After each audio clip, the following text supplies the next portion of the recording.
वाराणसी के ज्ञानवापी केस में आज से अहम दिन की शुरुआत हो रही है। आज से जिला कोर्ट में इस केस को लेकर हर रोज सुनवाई होगी। आपको बता दें, केस में आज की सुनवाई बेहद अहम है क्योंकि आज ही सुनवाई से यह साफ हो जाएगा कि ज्ञानवापी मस्जिद बनाम श्रृंगार गौरी पूजा वाला यह केस अदालत में सुनवाई के लायक है या फिर नहीं। जिला अदालत आज केस की मेंटेनेबिलिटी पर सुनवाई कर इस पर फैसला सुना सकती है। कोर्ट ये तय करेगा कि इस केस में वर्शिप एक्ट लागू होता है या नहीं।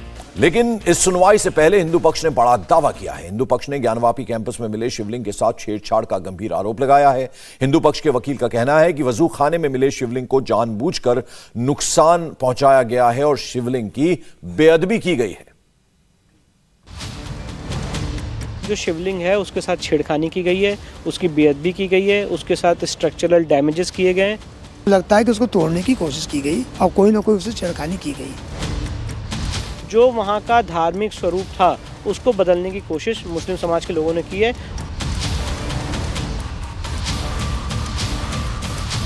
ज्ञानवापी पर वाराणसी कोर्ट में अहम सुनवाई है। ज्ञानवापी मस्जिद बनाम श्रृंगार गौरी की पूजा का मुकदमा आगे चलेगा या नहीं, ये केस सुनवाई के लायक है या नहीं, इस पर आज फैसला आ सकता है। लेकिन इस अहम सुनवाई से पहले इस मामले में बहुत बड़ी बात सामने आई है। हिंदू पक्ष ने मुस्लिम पक्ष पर बहुत बड़ा आरोप लगाया है। आरोप बेअदबी का है। आरोप ज्ञानवापी के वजूखाने में मिले शिवलिंग के साथ छेड़खानी का है।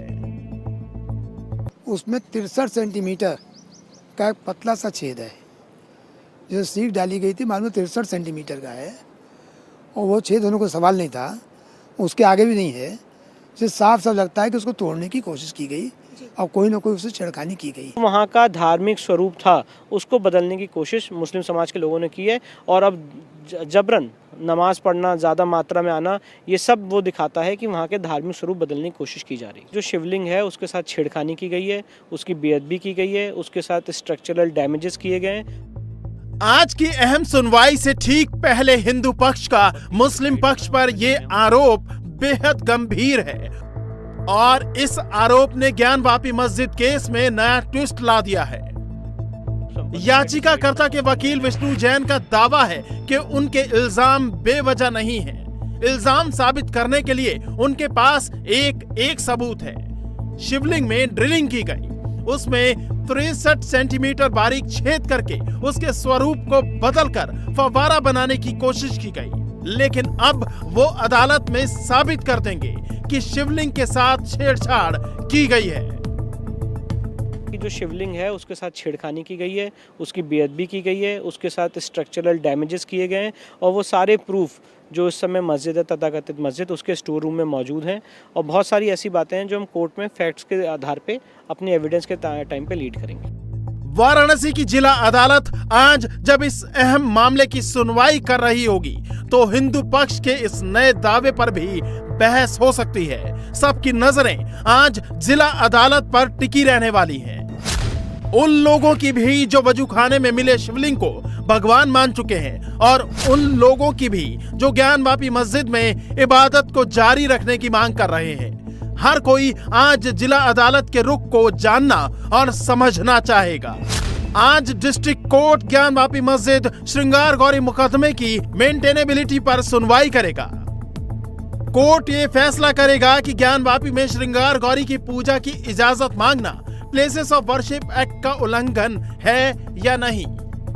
कानूनी भाषा से हटकर सीधी भाषा में कहें तो आज कोर्ट ये तय करेगा कि यह मुकदमा चलाने लायक है या नहीं।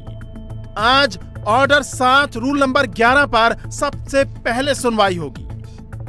24 मई को कोर्ट की प्रोसीडिंग के दौरान सबसे ज्यादा चर्चा ऑर्डर 7 रूल नंबर 11 की ही हुई थी। कानून की दुनिया में ये क्या भला है और इसका ज्ञानवापी केस से क्या संबंध है, वो भी जान लीजिए।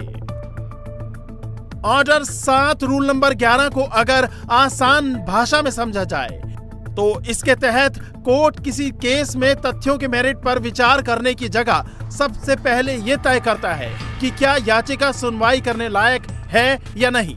इसके तहत याचिका सिर्फ प्रतिवादी लगा सकता है।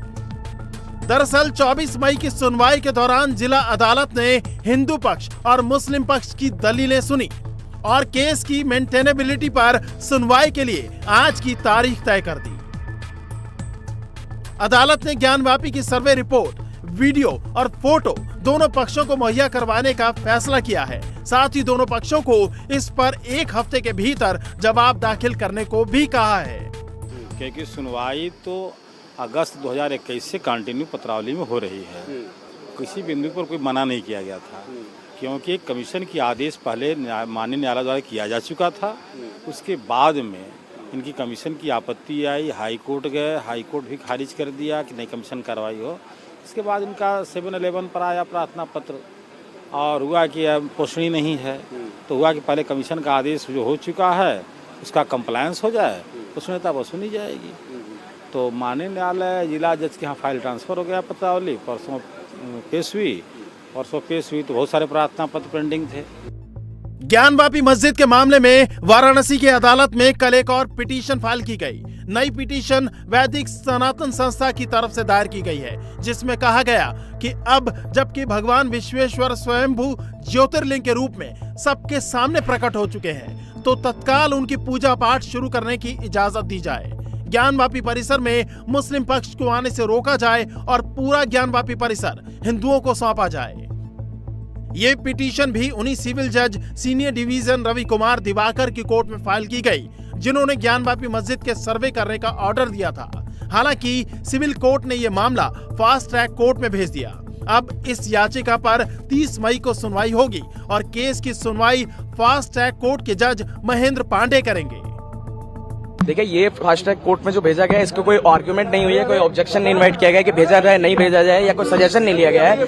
जज साहब ने अपनी मोशन पर इस चीज को जरूरी समझते हुए ट्रांसफर किया है, तो हमें सोचना चाहिए कि मामला कितना जरूरी है। जो सूट फाइल हुआ उसमें हम लोग आज एफआईआर हुए हैं, कोर्ट है नहीं, इसलिए मंडे को उसको डेट फिक्स की गई है, मंडे को पेश होगा। मंडे में किस ग्राउंड पे वहाँ से ट्रांसफर किया, यहाँ पे वहाँ से ट्रांसफर यहाँ फास्ट रूटिंग वे में जो ट्रांसफर होते हैं वैसे ही हुए हैं, ये कोई इसमें और वे नहीं है, रूटिंग वे में ट्रांसफर है ये।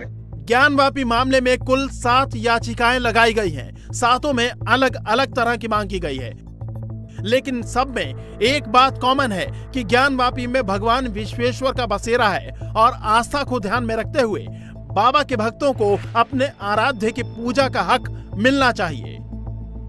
आज अदालत में यह तय हो जाएगा कि ज्ञानवापी पर किस पक्ष का दावा सही है, और साथ ही आज का फैसला इस मुकदमे की रूपरेखा भी तय करेगा। और आइए सीधे रुख करते हैं हमारे सहयोगी भास्कर मिश्रा का, जो कि सीधे वाराणसी से हमारे साथ जुड़ रहे हैं, हमें पल पल का अपडेट हर रोज देते हैं। भास्कर, कितने बजे ये सुनवाई शुरू होगी, और दोनों पक्षों की बात करें तो क्या क्या कहा गया है दोनों पक्षों की तरफ से? देखिए, सबसे पहले तो ये सुनवाई 2 बजे के बाद शुरू होगी। दोनों पक्ष की अगर बात करें तो हिंदू पक्ष कह रहा है कि हमारे पास पुख्ता आधार है जिसके हिसाब से ये मुकदमा चलेगा, और 7-11 पे ऐसा नहीं होने वाला है कि मुस्लिम पक्ष में ये जाएगा और सारी जो ये प्रक्रिया है वो यहीं ख़त्म हो जाएगी। वहीं मुस्लिम पक्ष का ये कहना है कि प्लेसेस ऑफ वर्शिप एक्ट 1991 के तहत इस तरह की किसी भी मुकदमे को एंटरटेन नहीं किया जाएगा, और वो धार्मिक प्लेस मुस्लिम का है, ये इस्टेब्लिश है, इसमें किसी तरह से कोई और बदलाव करने की उम्मीद नहीं नज़र आ रही है। साथ में ही उन्होंने ये भी कहा कि जिस हिसाब से ये कहा जा रहा है कि ये ज़मीन मुस्लिम के पास नहीं है, हिंदुओं के पास में है, तो उसका भी उन्होंने तर्क दिया कि जो रजिस्ट्री में कहीं भी ज्ञानवापी मस्जिद के नाम से नहीं है, आलमगीर मस्जिद के नाम से है। वो पूरा इलाका ज्ञानवापी मोहल्ला जाना जाता है, इस हिसाब से उसको ज्ञानवापी मस्जिद कहा जाता है, लेकिन उस मस्जिद का नाम जो है वो आलमगीर मस्जिद है, और इसका रिकॉर्ड है हमारे पास और वो हम दे देंगे। मुस्लिम पक्ष का एक और तर्क है, उनका ये कहना है कि 2021 में तकरीबन 1000 स्क्वायर मीटर की जो ज़मीन है वो बदलेन की गई थी, बदलाव हुआ था। दरअसल पहले जहाँ पे पुलिस की चेक पोस्ट थी, सिक्योरिटी गार्ड वहाँ पे बिठाए जाते थे, वो ज़मीन जो कॉरिडोर बन रहा था उसके बीच में आ रहा था, तो उसको कॉरिडोर में ले लिया गया और उसके बदले मुस्लिम पक्ष को ज़मीन दी गई। तो अब मुस्लिम पक्ष का ये कहना है कि अगर हमारे पास मालिकाना हक नहीं था तो हमें ज़मीन क्यों दी गई, और ये सब हम प्रूफ करेंगे और इस हिसाब से ये मुकदमा यही ख़त्म हो जाएगा। लेकिन मुस्लिम पक्ष का कहना है कि हमारे पास बहुत सारे आधार हैं, सुनवाई होगी तो एक एक करके हम सबूत सामने रखेंगे और फैसला हमारे पक्ष में आएगा। सुनवाई की आज से आप ये माने कि शुरुआत हो जाएगी। जो मेन प्रेयर है कि श्रृंगार गौरी में हर दिन पूजा अर्चना का अधिकार मिले, उसकी एक तरह से वो लोग शुरुआत मानते हैं कि आज उनकी जीत होगी और इसकी शुरुआत हो जाएगी। और केस में कितना दम है भास्कर, उसको लेकर भी फैसला होगा, तो उस लिहाज से बेहद महत्वपूर्ण आज का दिन। देखिए, जो 7-11 का है, जो प्रतिवादी पक्ष है, ये उनका अधिकार होता है। एक चीज़ मैं और बता दूं, 7-11 का पहले भी ये जो डिस्ट्रिक्ट कोर्ट में लेके आए थे मामला, लेकिन तब सिर्फ इसलिए नहीं सुना गया कि इन्होंने देर कर दी थी मुस्लिम पक्ष ने। सबसे पहले इन्होंने सर्वे को चैलेंज किया, जब वो बात नहीं मानी गई तो हाईकोर्ट चले गए, वहाँ पे भी बात नहीं मानी गई तो फिर वापस आए और उसके बाद 7-11 पे चाह रहे थे डिस्कशन, यानी ये मुकदमा चलने लायक है या नहीं है। तो जो डिस्ट्रिक्ट कोर्ट है उनका ये कहना था कि ये पहले से ही कमीशन का ऑर्डर हो चुका है और ऐसे में अब इसकी कोई प्रासंगिकता अभी नहीं है, पहले सर्वे कंप्लीट हो जाना चाहिए। जब मुस्लिम पक्ष को ये लगा कि अब यहाँ ये मुकदमा नहीं रुक रहा है, तो फिर वो सुप्रीम कोर्ट का रुख किए और सुप्रीम कोर्ट से ये उनको अधिकार मिला कि डिस्ट्रिक्ट कोर्ट में जाएं और यहाँ पे सुनवाई होगी। लेकिन सुप्रीम कोर्ट ने ये कहा कि 7-11 पे वरीयता के आधार पे पहले ये डिसाइड हो कि ये मुकदमा चलने लायक है या नहीं है। चलिए, तो आज का दिन बेहद महत्वपूर्ण, 2 बजे सुनवाई होगी, जैसा कि भास्कर मिश्रा कह रहे हैं। बहुत बहुत शुक्रिया भास्कर, इस अपडेट, इस जानकारी के लिए आपका। इंडिया टीवी हर वक्त हर जगह डाउनलोड करने के लिए सर्च करें India TV news Google play store या ऐप स्टोर पर।